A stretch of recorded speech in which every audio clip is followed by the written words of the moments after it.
Society Matters.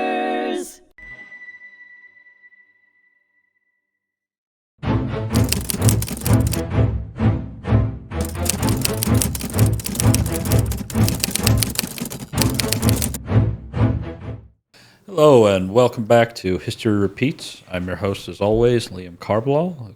Joining me once more is Richard Acritelli. Richard, when we last talked, we were talking about mostly the war itself, the politics, the global politics. But, you know, wars are fought by individual people. And before we came back on, we were talking a little bit about Billy Joel's. His life is very quintessential post-World War II life. What's his family story? You wrote an article for this, right? Yeah, I just did an article on him. What's the big thing you look at when you see Billy Joel?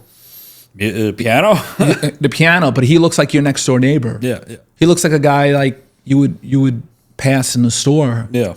You know, he goes out with all these models like Christy Brinkley and you know, all these like gorgeous women, right? But he looks like your neighbor would be cutting his lawn. Yeah. Okay, so he grows up in Hicksville. Long Island boy. You know, he moves out from the Bronx. He lives in a Levittown house, right? You know, you have towns like Wantor, Hicksville, Levittown, Westbury, North Belmore, right?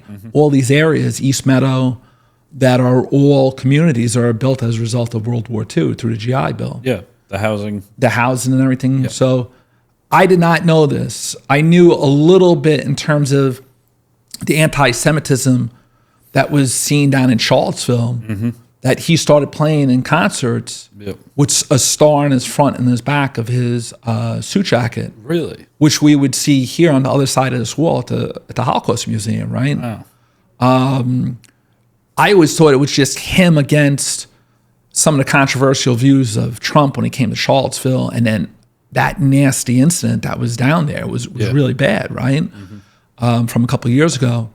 But his family, some of them survived the Holocaust. So here he is a Jewish American performer from Hicksville. His family leaves Germany. I believe it was his father, right? Yeah. That ends up getting sent to Switzerland because the Nuremberg laws were so bad. Yeah. His family had money, but it was getting very dangerous. So they end up selling their textile factory where they make all kinds of clothing. They end up leaving Germany. They go into Switzerland almost before it was too late. They don't have phony papers, right? Who knows what kind of paperwork they had to get into Switzerland. And it says Juden on their paperwork, right? And they said, well, if they got caught at the border, who knows if the Germans were to send them back or send them to a concentration camp or how the Swiss were going to respond. They took a big chance. They sold their factory for pennies on the dollar. Yeah.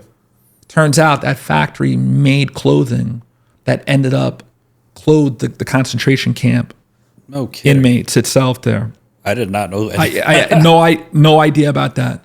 And that's the interesting part of Billy Joel, the piano man, unbelievable voice, makes one hit after another. You know, the franchise in all the places around here, closer now with MSG, right? He is resembling of Long Islanders who served in the war and had family members that perished as a result of the Holocaust. He had family members that died. Okay, they believe some of them died in Auschwitz. So now what ends up happening is his dad comes home.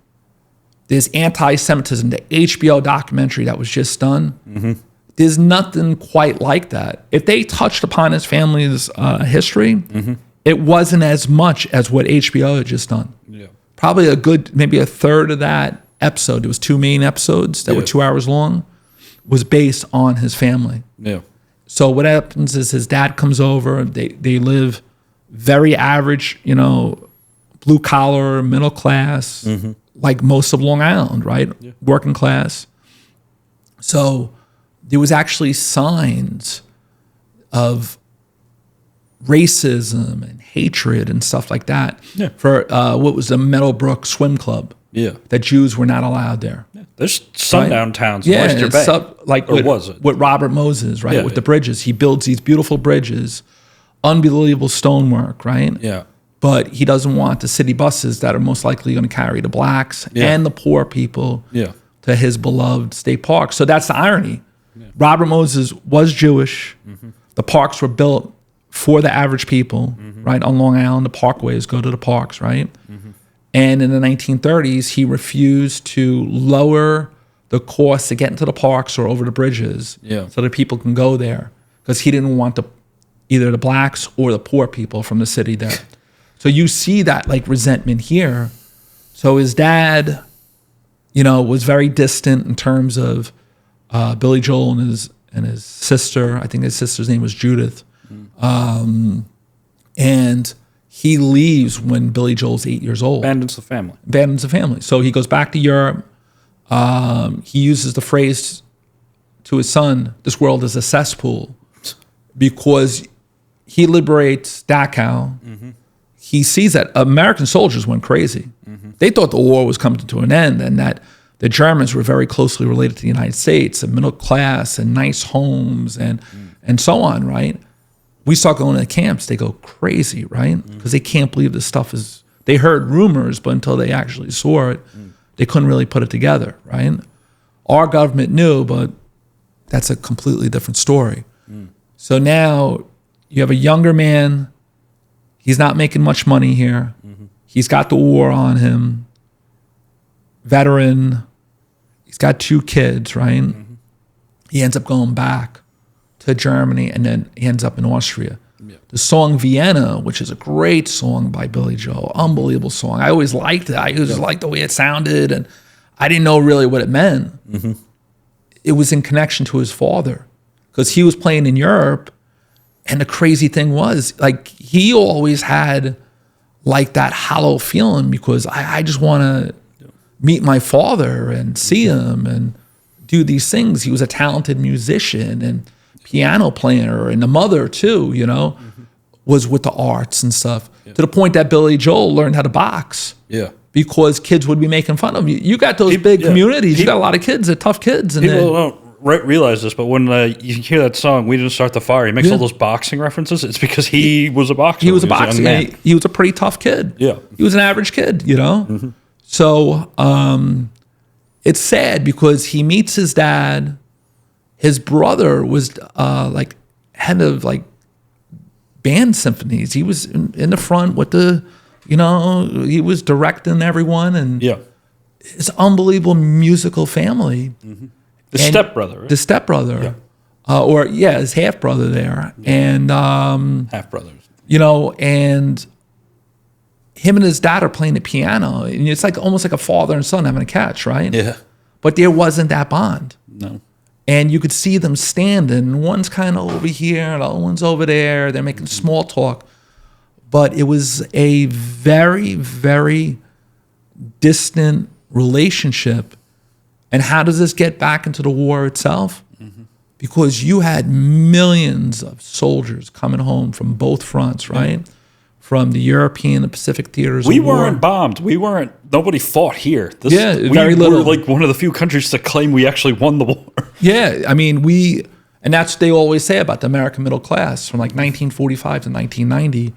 It's one of the strongest groups of people that were ever produced, because we were ripe and ready to go. Yeah. You have your economic downturns, right? Like after World War II, because they're trying to take this massive wartime economy and now put it into peace, where the military now is limited, and they're not quite sure what the Cold War is at this time. Demobilization itself, right? The only reason why those troops are kept in those places is because there's so many of them. They're trying to figure out, all right, how do we get these people back into American society? Yeah. And that was the GI Bills. Something I used in the service was one of the strongest pieces of legislation. And that gets back to Billy Joel, where a lot of those homes in those areas of Nassau County and then later Suffolk County, where suburbia, right? You see with Back to the Future, right? Yeah. When Marty McFly goes back, it's a new town. That's so, those are mostly veterans who are going to buy those homes, right? what you're looking at is that Billy Joel lived in the middle of that World War II community. Yeah. You know, and it was amazing. Like, you just see him talk about, you know, the experience of his dad going into the camps and his family getting out, and, you know, family members that died over there. And it's something. It's that connection that many Long Islanders had, especially, you know, if you're a liberator, right? And we have liberators in this camp, in this museum here, that lived in these areas, and they didn't talk about it until later on in life. I would, you know, because, you know, what was the thought at that time? Go home, white picket fence, maybe use some of your benefits from the government, you know, become a police officer, you know, put college. A suit on, go to college, but don't talk about any of this stuff. Yeah. Today, it's the opposite. You're expected to talk about, you know, what you've seen, and it's very, very nasty things these soldiers saw. But they came back and they built up areas of Long Island. Yeah. So they go off to war, 18, 19, 20, 21 years old. They come back, now they're 23, 24, 25. And a lot of the colleges up here were developed, expanded as a result of the GI Bill, you know. So yeah, it's kind of crazy to think just how much of just like what we live through, or we just our everyday lives are affected by it. Like the highway system is because Eisenhower had dealt with the Autobahn. And you see the 5 stars. Yeah. And also you got to remember he was a Midwestern kid from Abilene, Kansas. Yeah. He knew how bad the transportation system was in the western part of the country. Yeah. And now they're going to connect the cities, and the urbanized areas, to the suburbs. Yeah. You know, he actually drove across the country in a convoy after World War I, and he saw for himself how bad the roads were. Yeah. And you see those roads here on Long Island. I teach over at Suffolk Community College in Brentwood. When you get off the Parkway over there to Sacatos or to Sunken Meadow, right? You could see that sign, you know, and it's got the 5 stars, which is really interesting, you know. So, and one thing, our infrastructure at that time was probably the strongest in the world. Now, I wouldn't say it's one of the worst, but it's just getting old at the same time. So it's important through good and through bad times to keep that infrastructure going. But that was as a result of World War II, the baby boom, populations. You know, when they say people have 2, 3, 4 kids, it's a good amount of kids. It's not huge, right? But when every person in your neighborhood has 2, 3, 4 kids, then that's a big deal. And those areas are bustling with populations, you know, schools, stores. It was like a good time. My grandfather came home from World War II. He started selling insurance. And it was made mandatory at the time. He did very well for himself, you know, and he never graduated high school. It was a Great Depression. He was in the field artillery in Brooklyn during the Great Depression itself. Him and my Uncle Bay went into the military. My Uncle Bay was a gunner on a B-24 bomber. And, you know, they came home, and even though they made it through the hardships of the war, especially my Uncle Bay, who flew over Germany, there was a lot of opportunity for them to come home to. You know, now you have all these soldiers. Now there's got to be services for them and their families. Think about it. You know, the baby boom started in like 1944, when you have soldiers that go over for the first half of the war coming home. You know, they want to have that sense of normalcy. But they live with, you know, some very, very tough, you know, memories. My uncle, he was a gunner, and he won a Distinguished Flying Cross, right? He was a machine gunner. And he would drive from Sparta, New Jersey to Montauk. And he ran hotels out in Montauk.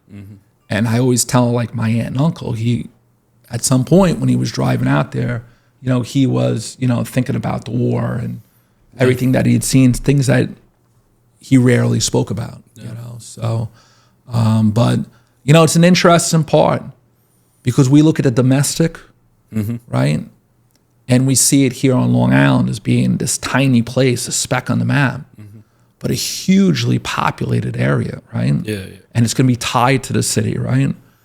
And we always have to be concerned about the foreign policy, because even though Americans are coming home and we're shaking hands with the Soviets, now that's really the establishment of the Cold War. You know, the Cold War really is going to start at the end of World War II. You know, when Truman, you know, looks at Stalin and he says, man, this guy's smart, but I think I could manage him. You know, and he tells him that we had the gadget, the device. That's really the start of the Cold War for the next 45 years, you know? And it's something where you had that poker game in terms of us fighting the Nazis and the Japanese. And now it turns into a chess game between us and the Soviets. It's us against them.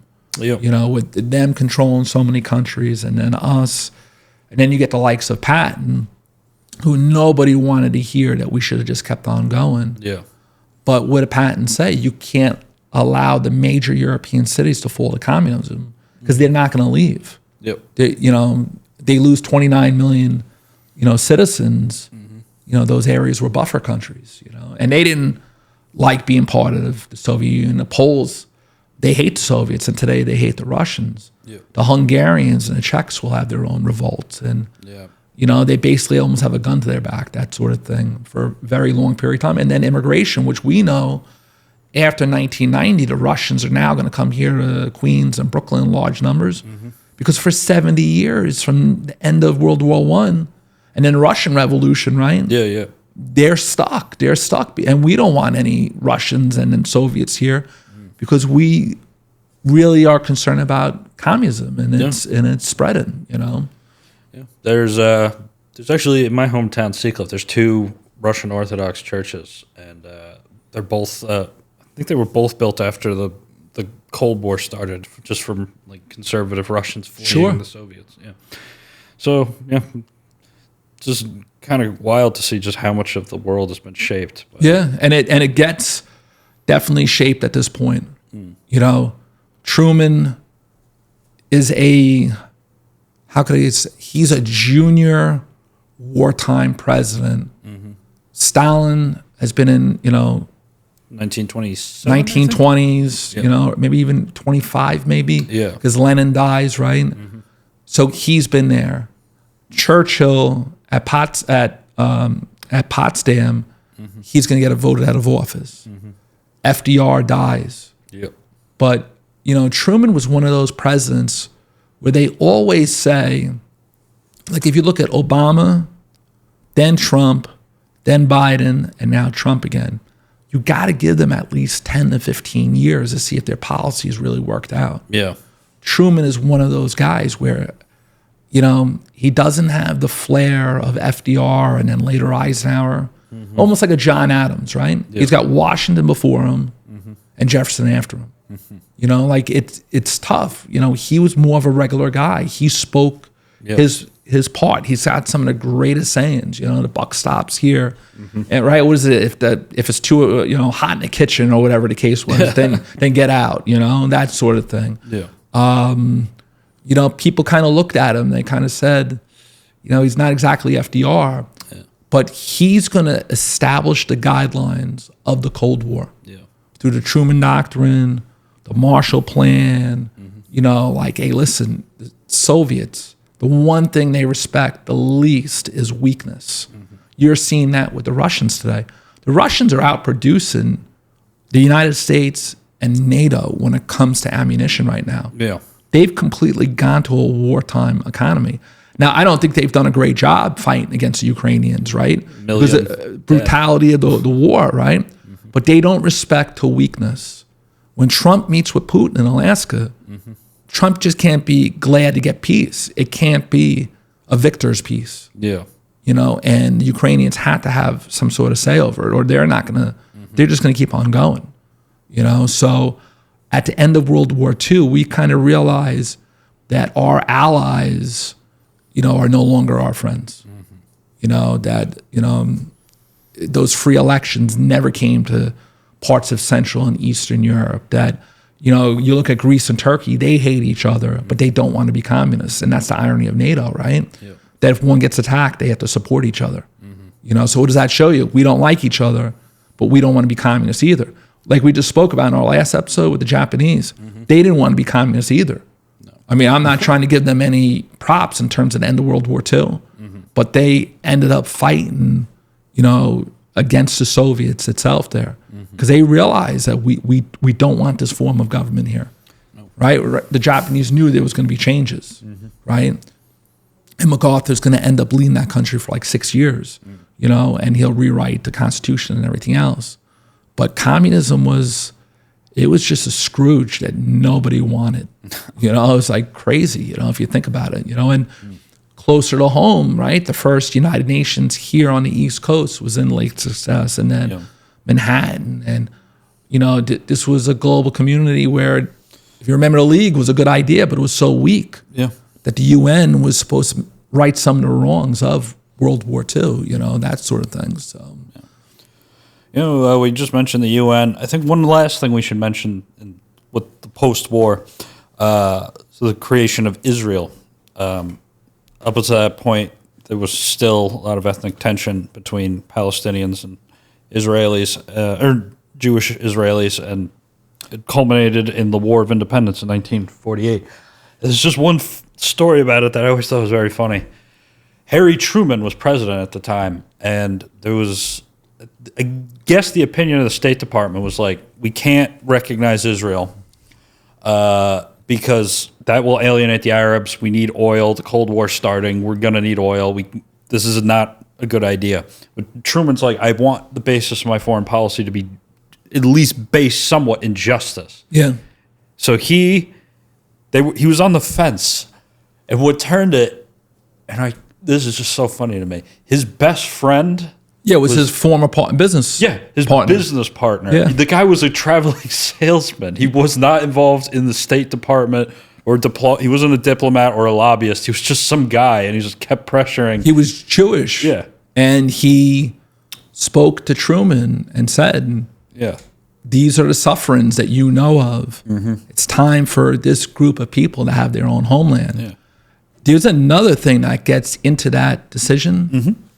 Is, not only, the massive toll of the Holocaust and the suffering, and then the British not wanting, Jews to come there, especially during World War II, because of the fragile peace that they had, or stability, was they were concerned that it was possible that if America did not recognize Israel, then the Soviets would. Yeah. And that they did not want Israel to start gravitating in that general direction. You had, some groups of people that were still shifting very far to the left. Yeah. And they were concerned about that. Yeah. They're extremely concerned about, the Soviets taking over in areas of the Mediterranean, and gaining those warm water ports and being a little too close. That's why Greece and Turkey, that was a little too close for comfort. Yeah. And those were some of the few places to survive the onslaught of the communist movement. And, they called armed minorities in Greece and Turkey. They were the communists, and given money, a lot of money, was $700 million at that time, to countries that were non-traditional American allies, but they did not want to be communist. And they realized that pretty quickly, that something had to be done. And when you look at Israel, how many people had to, break like British, blockades and embargoes and stuff like that just to get in there, And then what ends up happening? Truman, declares the U.S. approval, right? Support, recognition. And then the Arabs attack the next day, And for all those years, they always said, we're going to drive the Israelis back into the sea and so on. And even the college students here were saying, that phrase they were using. And the Israelis have grown into immensely strong military power. Yes. And what you're looking at is they got to watch the wars they fight, because their economy's got to be able to sustain it, and it's a tough area of the world. But they've proven that they could stay on their feet, that they can keep going, and be surrounded and not have the same population size and resources. And it's pretty amazing what comes out of World War II. Yeah. is that tremendous amount of suffering that we see here at the museum ends up becoming a major country, the strongest democracy in that entire area. Yeah. So it's a very challenging time for Truman. And you get presidents like Washington, right? He establishes the precedent of government. Yep. Lincoln, in terms of the Civil War, Yeah. right? Truman, the Cold War, and then Bush with the War on Terror. Yeah. It's not easy being the first when it comes to those major situations. They make mistakes, but they also have many successes that lay the groundwork. Other presidents will kind of deviate a little bit, but not completely. And even today, President Trump doesn't like the former presidents before him, and he'll hammer them very vocally. Yep. But there's still things that he adheres to from the War on Terror that was established, and so on. So, Well, Rich, it's always good to see you. yeah, no problem, Liam. Thank you. This has been History Repeats. I'm your host, Liam Carballal. And join us next time. This is hmTv. Thank you.